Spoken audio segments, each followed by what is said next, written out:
श्रीमद् भागवत गीता में भगवान कृष्ण के उपदेशों का वर्णन है। गीता के ये उपदेश श्री कृष्ण ने महाभारत युद्ध के दौरान अर्जुन को दिए थे।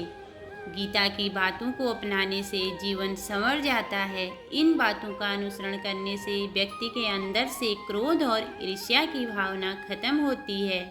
आइए जानते हैं क्या वो चीज़ें हैं जिनके बारे में श्री कृष्ण ने बताया है।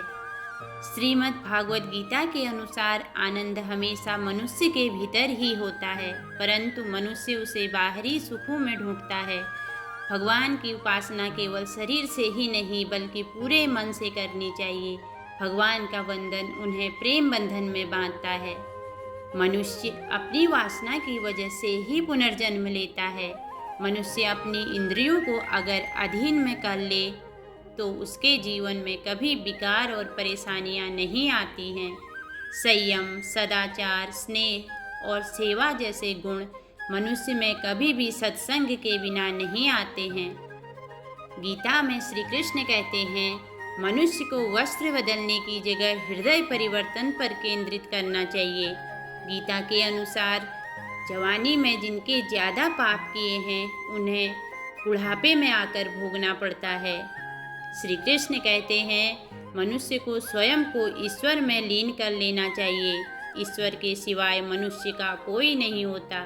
इसके साथ ही यह मानकर कर्म करना चाहिए कि वह भी किसी का नहीं है। भोग से मिलने वाला सुख क्षणिक होता है, जबकि त्याग में स्थायी आनंद मिलता है। गीता के अनुसार व्यक्ति को अपने क्रोध पर काबू करना सीखना चाहिए। क्रोध आने पर व्यक्ति खुद पर नियंत्रण खो बैठता है और आवेश में आकर गलत काम कर बैठता है।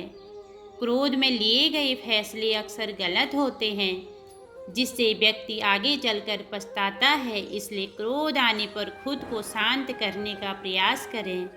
श्रीमद् भागवत गीता के अनुसार हर मनुष्य को आत्ममंथन जरूर करना चाहिए। आत्मज्ञान के जरिए ही व्यक्ति को अपने गुण और अवगुण के बारे में पता चलता है। आत्ममंथन व्यक्ति को सही गलत का निर्णय करने में मदद करता है। इसलिए कुछ समय अकेले रहकर आत्ममंथन जरूर करें। श्री कृष्ण के अनुसार व्यक्ति को स्वयं का आंकलन करना भी बेहद आवश्यक है। जब तक आप खुद को नहीं समझेंगे तब तक आप स्वयं से जुड़ा कोई भी फैसला मजबूती के साथ नहीं कर सकेंगे। जब मनुष्य अपने गुणों और कमियों को जान लेता है तब वह अपने व्यक्तित्व का निर्माण सही ढंग से कर पाता है। गीता के अनुसार हर व्यक्ति को अपने मन पर नियंत्रण रखना चाहिए। मन बहुत चंचल होता है और यही हमारे दुखों का कारण बनता है। जो व्यक्ति अपने मन पर काबू पा लेता है वो सफलता की राह पर चल पड़ता है।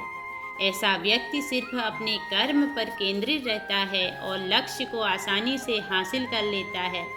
श्री कृष्ण के उपदेश के अनुसार मनुष्य को उसके कर्मों के अनुरूप ही फल मिलता है। इसलिए परिणाम के बारे में सोचे बिना व्यक्ति को सिर्फ अपने कर्म पर ही ध्यान देना चाहिए।